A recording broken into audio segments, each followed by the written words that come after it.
Pero sir, alam niyo ba kung nasan si Senator Bato? Wala po tayong alam. Comment lang po dun sa sasakyan niyo, sir. Doon daw sumakay si Bato po. Dapat kayong mag-comment. Kasi kayong tanong ng tanong, di yun, nakita nyo na lahat, di ba? Magkasunod daw po kayong lumabas noong May 14 according dun sa nilabas na CCTV. Ano pa kailangan sabihin ko doon? Nakita nyo na. So you confirm, sir, na magkasama po kayo noon nung lumabas po siya sa Senado? Hindi naman AI yun, di ba?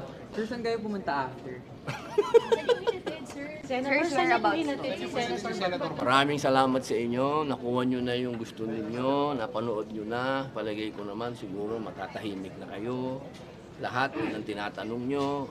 Naganap na yung investigasyon. So wala na tayo sigurong dapat pag-usapan pa.